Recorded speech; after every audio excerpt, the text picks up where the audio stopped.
Irmãos, com grande alegria, é 50 anos da nossa igreja, é o nosso jubileu, é tempo de restituição. Aleluia, eu quero que você cante com muita fé, com muito amor esta canção. Este é o programa Tempo de Restituição, um programa da Quarta Igreja do Evangelho Quadrangular de Curitiba. Com muita alegria nós estamos mais uma vez juntos para partilharmos momentos maravilhosos na presença do nosso Deus. Hoje nós vamos ter um testemunho muito bonito. Temos conosco aqui a nossa irmã Ana, que já há alguns anos está conosco aqui na igreja. A irmã Ana é uma empresária, uma pessoa bem-sucedida na nossa sociedade e também é uma mulher de Deus. Tudo bem, irmã Ana? Tudo bem, graças a Deus, pastor Jorge. Graças a Deus estamos aqui mais uma vez, reunidos em nome do Senhor Jesus. Amém. Amém. Irmã Ana, ser uma empresária nos dias de hoje, no nosso país, é um grande desafio? Muito, muito grande, porque nós vivemos uma fase muito difícil em termos empresariais, porque hoje em dia é muito complicado, o nosso país oscila muito, nós não temos, na verdade, muito apoio do governo, porque o senhor sabe como é que é a nossa política, nós estamos com dificuldades. Eu sempre digo, o empresário que não tiver na presença de Deus, o empresário que não tiver firme com o Senhor, o empresário que não tiver a mão de Deus sobre ele, alguém que possa estar orientando, um pai na fé que possa estar falando com ele, orientando, dando as instruções e realmente como que deve ser a vida do empresário, se torna muito difícil, pastor, porque hoje em dia as coisas estão muito complicadas. Mas aquele que está na presença de Deus pode crer que aquele é mais do que vencedor, pastor. Nós temos convicção disso. E a senhora acredita que os princípios cristãos, a fé em Deus, tendo a sua vida guiada pela palavra de Deus, ajuda no dia a dia, traz uma facilidade maior ao administrar os seus negócios, irmã? Isso é primordial, pastor, porque se nós não tivermos o nosso dia a dia com Deus, pastor, as outras coisas se tornam muito fracas, muito pequenas, falhas. Eu creio assim que todo empresário, em primeiro lugar, ele deve buscar o reino de Deus. O reino de Deus e a sua justiça, porque nós somos leitores da palavra de Deus, e a palavra de Deus nos diz, buscai primeiro o reino de Deus e a sua justiça para que as outras coisas lhe sejam acrescentadas.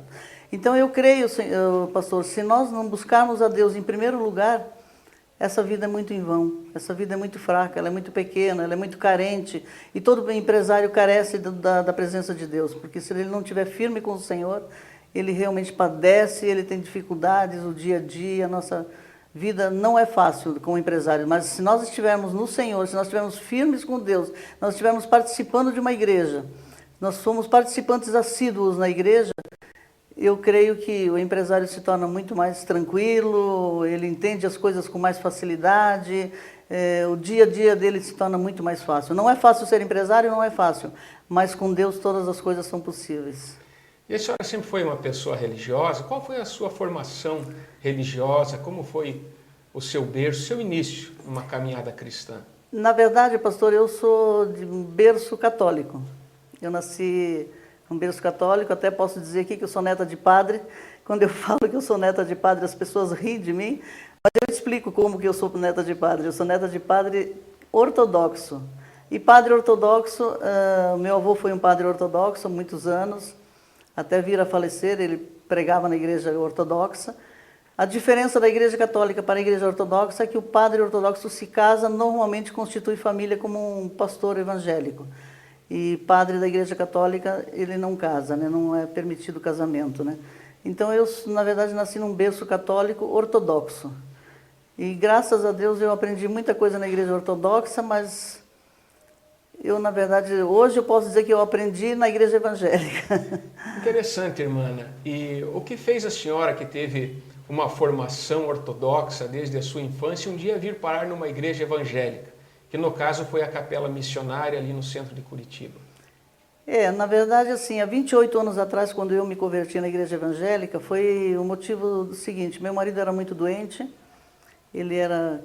tinha problemas sérios de saúde, e numa ocasião, então, ele esteve numa igreja católica, ele foi procurar por um padre, para ver a possibilidade de um aconselhamento, algo assim, E o padre perguntou a ele qual era a profissão dele, o que ele fazia. Aí ele falou, padre, eu sou empresário, né?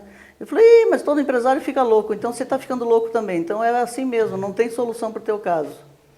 Essa foi a resposta que o padre dirigiu ao meu esposo, né?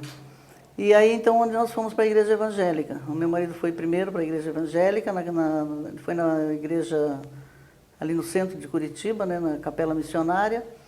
E logo em seguida ele pediu que eu fosse também na igreja. Eu fui à igreja, passei por alguns momentos ali. E depois nós viemos a conhecer, então, o pastor Agostinho, que é o titular da igreja. Passei para a 4ª igreja do Evangelho Quadrangular, que é aqui no Capão da Embuia, que faz parte da mesma capela. Foi ali que eu conheci Jesus, foi ali que eu me batizei e estou ali há 28 anos, graças a Deus. E foi um choque para a senhora entrar numa igreja evangélica a primeira, segunda vez, em relação a toda a cultura que a senhora já trazia desde o seu berço? Foi um choque muito grande. Na primeira vez que eu assisti um culto na Capela Missionária, eu achei muito estranho porque eu era uma empresária, uma mulher muito bem sucedida, me vestia muito bem, andava com joias nos dedos, nos braços, no pescoço, parecia uma árvore de Natal.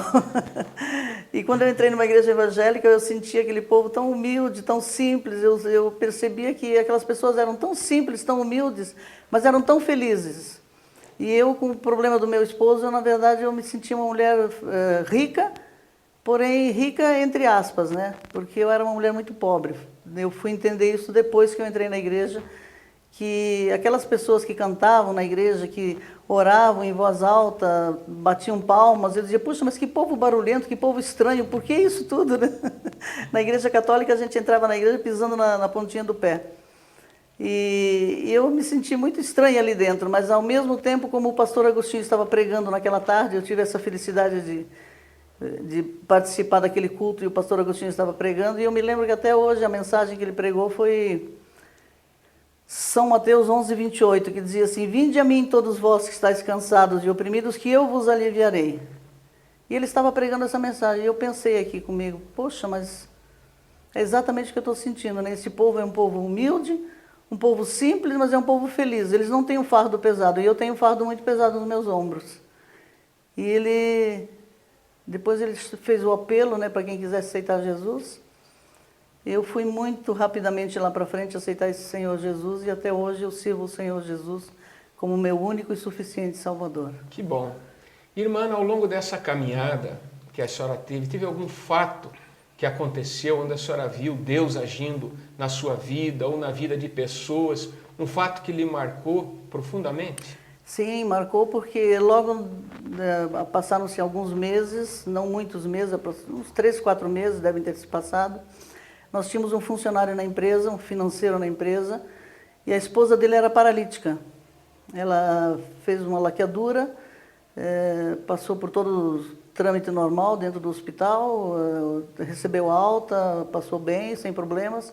E 30 dias após esse fato, ela começou a sentir dormência nas pernas, como se estivesse anestesiada novamente. E ficou anestesiada da cintura para baixo novamente, como se ela tivesse tomado uma pele dural. E aí ela foi em vários médicos, chegou a tomar medicação até de fora, do exterior, e muita coisa ali aconteceu. E os médicos fizeram uma junta médica, então, dizendo a ela que o caso dela, na verdade, não havia mais solução. Que ela estava desenganada. Que ela estava desenganada pela medicina e que ela ia ter que viver para o resto da vida dela numa cadeira de rodas. E ela foi parar numa cadeira de rodas, pastor. E quando meu esposo soube do fato, da esposa desse nosso financeiro, ele me perguntou, escuta, Ana, você está indo naquela igreja, será que o pastor Agostinho pode fazer umas rezas por essa mulher aí, quem sabe melhora a situação dela, né? E eu achei até interessante, porque eu era o famoso Tomé. Eu tinha que ver para crer, pastor. Eu estava congregando na igreja, mas eu não havia visto milagre nenhum. Eu ouvia, apenas o pastor falava milagres, a pessoa foi curada, o outro foi curado, aquele foi curado, mas eu nunca havia presenciado um fato desses, né? E eu sempre dizia, puxa, eu gostaria tanto de ver um milagre acontecer, né? Quando será que eu vou ver um milagre acontecer, né? E Deus foi tão generoso comigo que eu levei essa senhora na igreja. E ao chegar na capela missionária, apresentei essa senhora, chama Maria Ângela, apresentei ao pastor Agostinho. E aí o pastor Agostinho olhou para ela e disse assim, a senhora lembra de um sonho que a senhora teve aproximadamente uns 2 anos atrás? que a senhora levou um susto muito grande, que parecia um urso preto pulando no seu pescoço. Ela disse, eu lembro, pastor, mas eu nunca comentei isso com ninguém, eu nunca divulguei isso, como é que o senhor sabe disso? Ele falou, mas o Espírito Santo de Deus está me revelando, é verdade ou não é? Ela disse, é verdade, pastor. Então, daquele dia em diante, a senhora foi parar na cadeira de rodas, não foi? Ela falou, foi. Ela testificou. Aí o pastor Agostinho disse, a senhora quer voltar a andar? E eu aqui com os meus botões, né? Poxa, mas se a medicina não pôde fazer nada, eu era tão fraquinha na fé, era tão coitadinha, pobre, né? Não conhecia ainda esse Deus maravilhoso que nós temos. O pastor Agostinho dirigiu a ela essa palavra, a senhora quer voltar a andar? Eu pensei aqui, puxa, mas se os médicos não puderam fazer nada, a medicina, ela foi desenganada pela medicina, como que o pastor pergunta se ela quer andar? Como é que ela vai andar? Ela não tem condições de andar mais. Aí a Maria Ângela falou, pastor, quem me dera que eu pudesse andar, né? Eu gostaria muito de voltar a andar, mas eu estou desenganada pela medicina, vou ter que conviver para o resto da minha vida, né? Em cima de uma cadeira de rodas. Ele falou, não, o Senhor Jesus pode te curar. Você pode sair daqui andando. E aí o pastor Agostinho então pediu a ela que fizesse a corrente das 13 semanas. E aí olhou para mim e dizia, a senhora vai acompanhá-la, viu, dona Ana? A senhora vai testificar o poder de Deus na vida da dona Maria Ângela. E eu levei um susto novamente. Falei, puxa, mas esse homem até lê o pensamento da gente também, né? Aí tudo bem, nós iniciamos essa campanha das 13 semanas e eu comecei a participar com ela todas as semanas.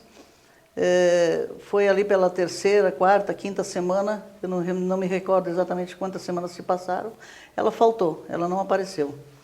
E como ela não compareceu, o pastor Agostinho me chamou e perguntou, cadê Maria Ângela? Aí eu também não sabia, ele disse, liga para ela lá, telefona para ela para saber o que aconteceu. Aí eu liguei para a residência dela e aí ela me atendeu, eu falei, Maria Ângela, o que aconteceu que você não veio no culto hoje? Ela falou, pois olha, Ana, sabe o que aconteceu? Na verdade, deu um problema aqui na pia, na torneira da minha cozinha aqui, eu tive que chamar um encanador, eu tive que chamar uma pessoa especializada para resolver o problema e até acabei esquecendo do compromisso que eu tinha na igreja hoje. E ela falou, e agora o que eu faço? Falei, não sei, agora você vai ter que falar com o pastor, né? E o pastor disse, não tem problema nenhum, começa da estaca zero, tudo de novo, as 13 semanas. Aí iniciamos novamente as 13 semanas, a primeira, a segunda, a terceira, eu não me recordo qual foi a semana que aconteceu, foi lá pela quinta, sétima, oitava semana. O pastor Agostinho estava pregando e ele parou a pregação, ele parou a mensagem e ele disse, olha, hoje tem uma pessoa no nosso meio aqui que o Senhor me revela que ela vai ser curada. Mas eu nunca imaginei, ela estava sentada ao meu lado, eu nunca imaginei que fosse a Maria Ângela, né? O pastor pediu às diaconisas então que fossem buscar a Maria Ângela.